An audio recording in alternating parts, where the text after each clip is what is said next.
초대 손님은 평택대학교의 선재원 교수님이십니다. 예, 안녕하십니까. 이번에는 그 학내 뭐 비리 뭐 이런 거 막 이런 게 아니라 좀 희망적인 말씀이에요. 그 교수님께서 오랫동안 추진해 오셨고 일부 성과도 나타나고 있고 희망적이기도 한 평택대학을 공영형 사립대학으로 전환하는 그런 추진위원회 위원장 자격으로 출연하셨습니다. 평택 정확히는 추진위원회 아니고 실행위원장. 예, 그렇습니다. 실행위원장. 그 추진위원회라는 거는 따로 있습니다. 따로 있고. 그건 이제 전체 구성원의 대표로 모인 거고요. 이거는 이제 실제적으로 실행하는 주체로서 실무위원장이군요. 그렇죠. 그러니까 실행위원회, 실행위원장. 네, 실무 책임을 주거라 하시고 이게 문재인 대통령 공약이었죠. 맞습니다. 이게 100대 국정 과제 중에 하나입니다. 네네. 그 공약이고 굉장히 좋은 게 우리나라 사학들이 너무 많죠. 물론 그것은 사학을 국가가 이제 교육을 방기했을 때 그 시절에 친일을 했던 뭐 했던 사람들이 이제 대학을 막 세우고 후학들 길러내려고 자기 재산도 좀 털어놓기도 하고 교육의 뜻을 가지고 했던 뭐 어쨌든 하여간 그렇게 해서 사학이 대한민국은 온 세계 갖다 놔도 이렇게 사학이 많은 데가 없은 것 같아요. 근데 이제 그런 대학 사학들이 모두 다 비리를 가지고 있는 건 아니지만 굵직굵직한 사학 비리들이 너무 많았어요.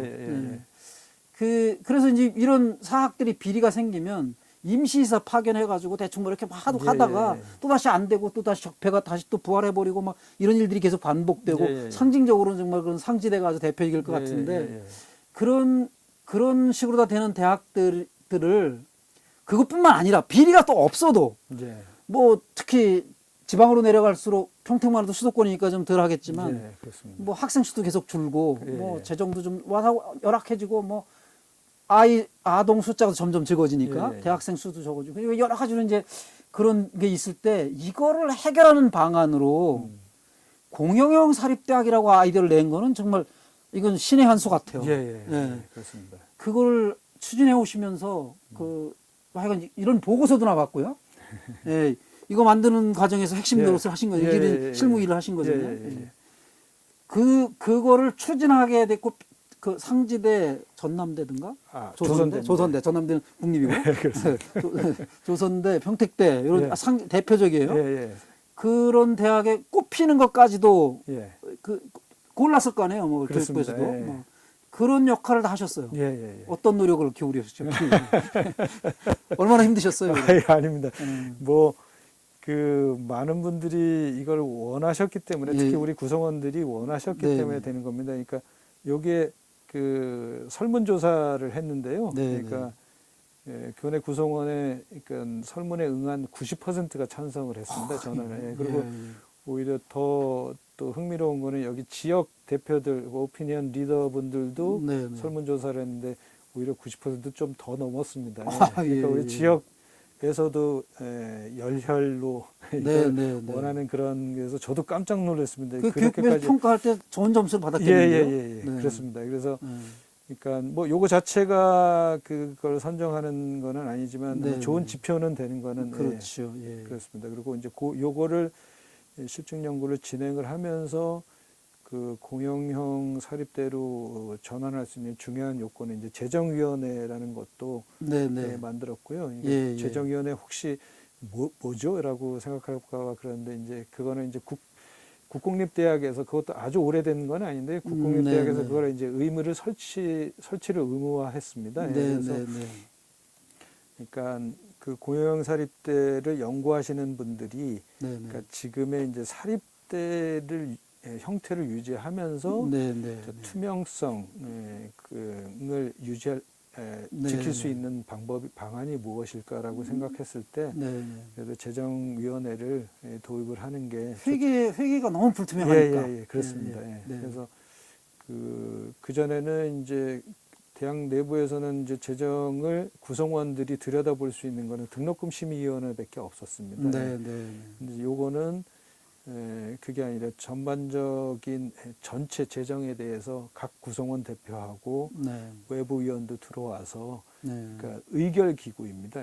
그거를 그래서 이제 그런 면에서는 굉장히 새로운 건데 저희 이제 평택대는 이제 도입을 했고 다른 두 대학도 그거를 이제 도입을 그 전에 했거나 이제 지금 현재로서 이제 도입한 네, 상황입니다. 예.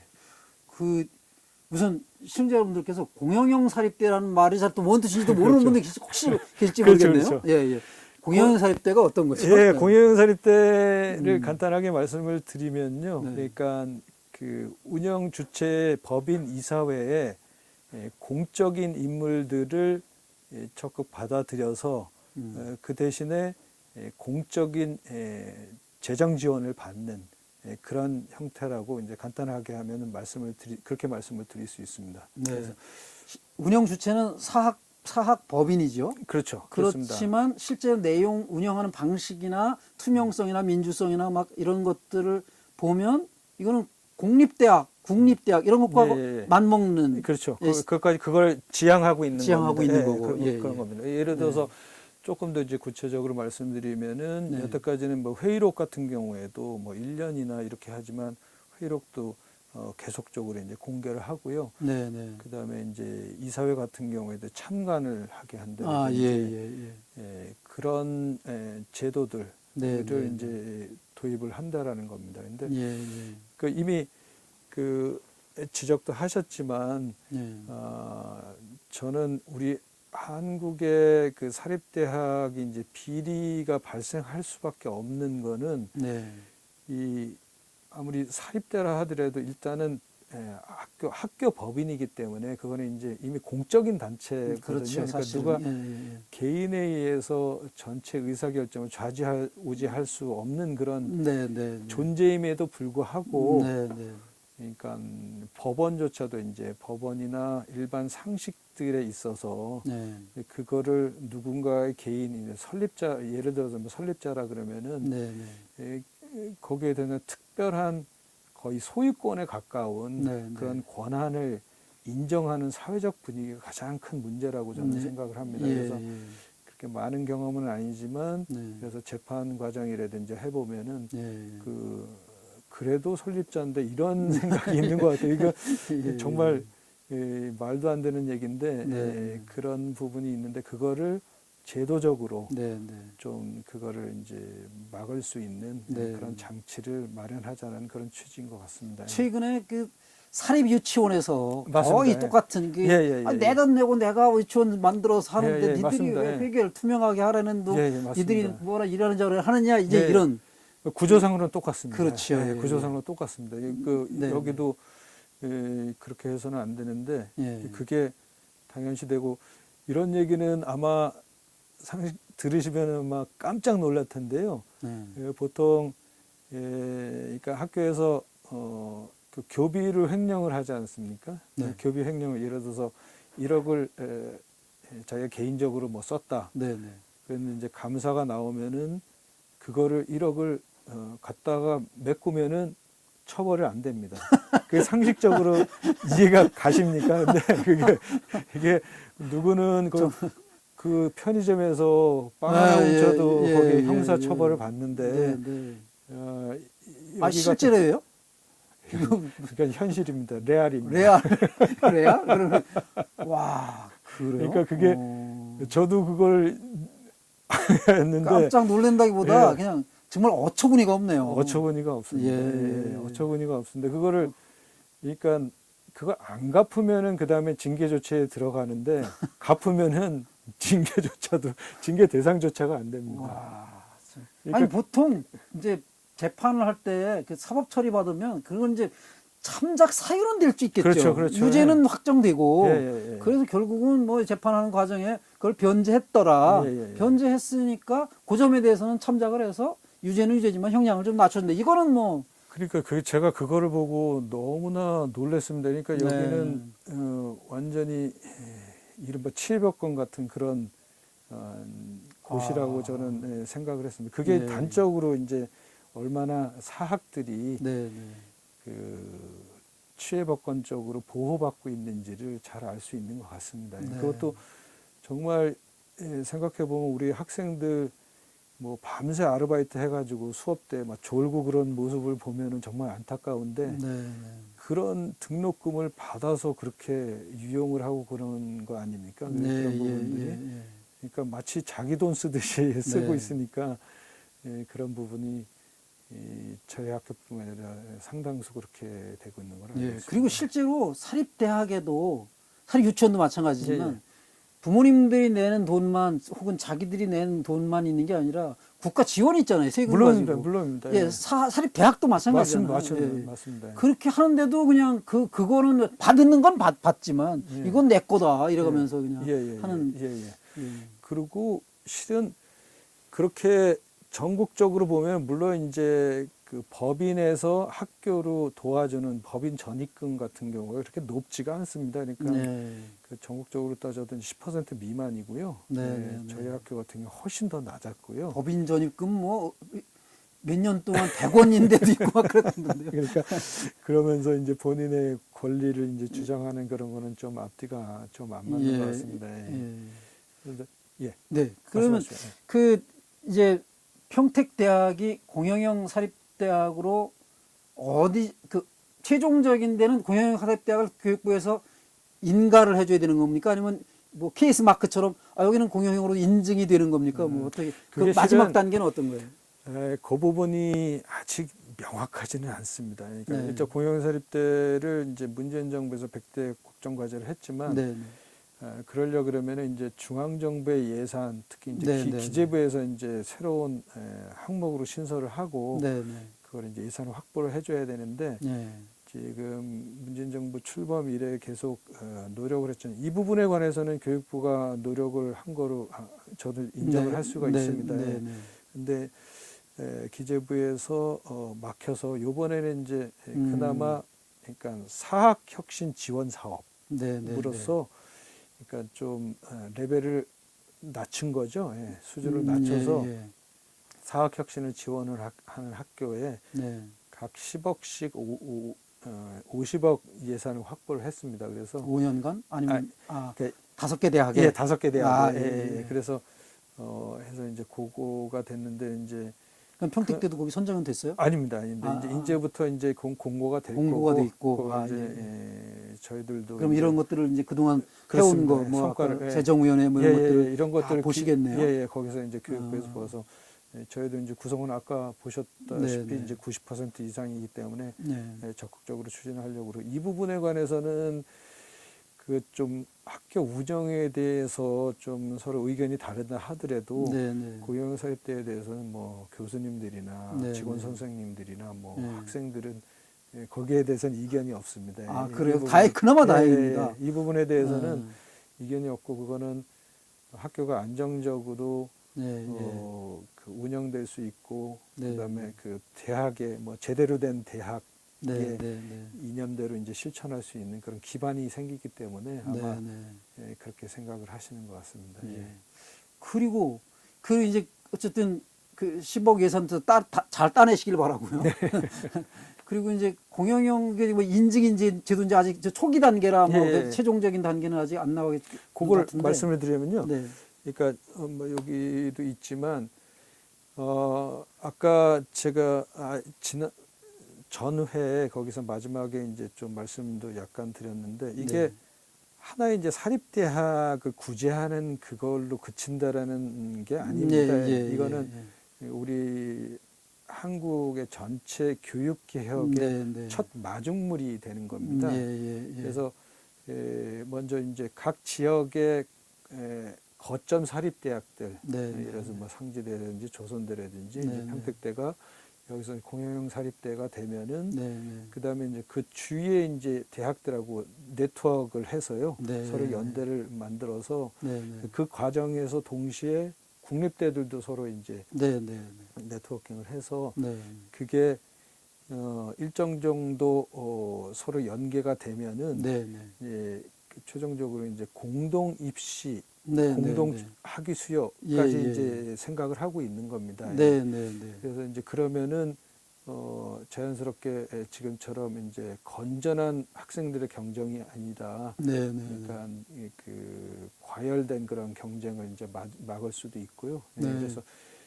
그래서 이제 저희들 우리 학교를 이제 다시 돌아와서 좀 더 구체적으로 말씀을 드리면은 저기 공영형 사립대 이제 도입 실증 연구 이 보고서에 어떤 게 들어가 있냐면은 일단 지금 말씀드린 그 지역의 연계를 만들어야 되는데 네. 그거는 이제 물론 이제 지역 이제 산업체나 뭐 관공체나 아니면 시민들하고도 하지만 주변에 있는 대학들과 대학들끼리 지금 이제 현존하는 그 법률상에 있어서도 학점 교류라든지 그 이상의 교류는 충분히 할 수가 있거든요. 그렇죠. 실질적으로는 아주 깊게는 안 되고 있지만 그리고 또 저희 안성 쪽이지만 지금 한경대도 있기 때문에 거기도 일부 이제 학점 교류는 하고 있지만 그 정도가 아니다. 그 공동 입시까지 최종적으로는. 최종적으로는. 그래서 실질적으로 이 공영사립대학 저희가 연구를 진행을 할 때 그쪽에 계신 이제 그 교수님도 오셔서 그 구성원 대표할 수 있는 분도 오셔서 저희들하고 이제 토론도 하고 맨 마지막엔 심포지움에서도 참석을 하셔서 저희들의 이제 제안, 그러니까 저희들의 제안이라 하면 최종적으로 이제 그 한경대하고 통합을 하는 건데 그 통합을 하는 방법은 그러니까 이런 겁니다. 지금 국립대 법인이라고 하는 게 서울대하고 인천대가 있습니다. 근데 그 국립대 법인이 된 과정은 정반대였습니다. 그러니까 서울대는 국립대에서 국립대 법인이 됐고 그러니까 인천대는 사립대에서 시립대에서 국립대 법인이 됐습니다. 그러니까 평택대 같은 경우에는 이제 인천대가 모델이겠네요. 모델이 되고 한경대 같은 경우에 서울대가 모델이 돼서 중간 지점에 이제 국립대 법인을 만나서 하는 게 이상적이지 거기에 않을까. 교수님 논문인가 어디 보면 그 국제대가 아니라 저기 재활복지대, 재활대, 한국복지대 아닌가요? 여기 보고서에 들어가 있습니다. 보고서에 들어가 있나요? 여기서 보면 보고서에 들어가 있는데 그렇게 구상을 하고 있는 겁니다. 그래서 국립대 법인을 만들고 그게 이제 그렇게 되면 뭐 공동 입시 뭐 그 공동 학위 학점 뭐 이건 다 이루어지는 거죠. 하나의 법인이니까. 그래서 그게 아주 단기간에는 이루어지지 않겠지만 그 과정까지 지금 현행법을 이용을 해서 인적 교류와 그다음 학점 교류, 시설 교류 이런 것들을 그 과정에서 만들어 나가야 된다고 생각을 합니다. 저도 이제 사학은 아니지만 사회복지법인에 이제 그 비리가 있을 때 들어가서 임시사로 들어가서 저는 임시사가 아니구나.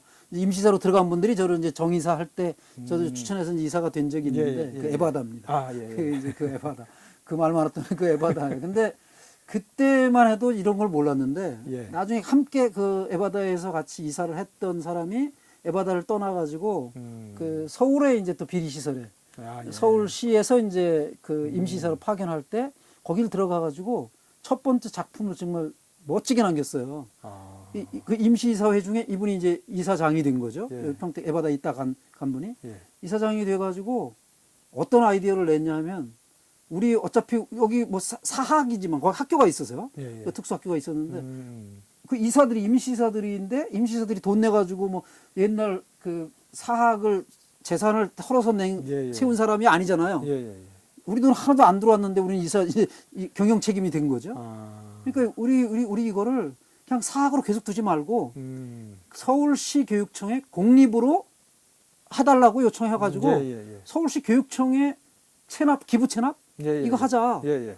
그리고 이사회 결정, 교사, 학부모 다 동의하고 그래가지고 결국 서울시 교육청하고 계속 의견 주고받고 해서 결국 서울시 교육청으로 다 넘어갔습니다.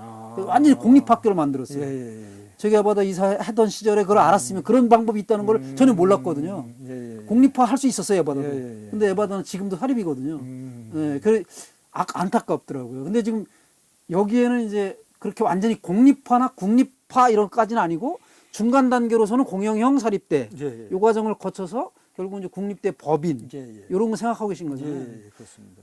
하여간 꼭 이 방향대로 잘 좀 성공하셔서 국립대가 될 수 있으면 좋겠습니다. 그래서 그게 뭐 다시 한번 강조하지만 평택대만의 문제가 아니라 우리 한국의 그 교육 전반에 개혁으로 이어 나가지기를 바라는 마음입니다. 아이고 그 두 번째 출연해 주셔가지고 그래도 희망적인 얘기를 하셔가지고 약간 그래도 마음이 좀 괜찮으실 것 같아요. 지난번 말씀 때는 학내 그 아무리 저기 하더라도 학내의 그 비리 문제를 캐고 얘기하는 게 마음이 좀 찡하셨을 것 같아요. 그렇습니다. 네. 그 희망적인 평택대학이 되길 바라고. 네, 감사합니다. 네, 지금 그렇게 될 겁니다. 네네 뭐 해오신 이 공영형 사립대 거쳐서 공립대 법인까지 꼭 소원 성취하시길 바랍니다. 감사합니다. 네, 교수님들과 학내 구성원 여러분들께 노고에 감사드리면서 지역사회 한 사람으로서 저도 응원하겠습니다. 지금까지 시청해주신 여러분들께 감사드립니다. 고맙습니다. 고맙습니다.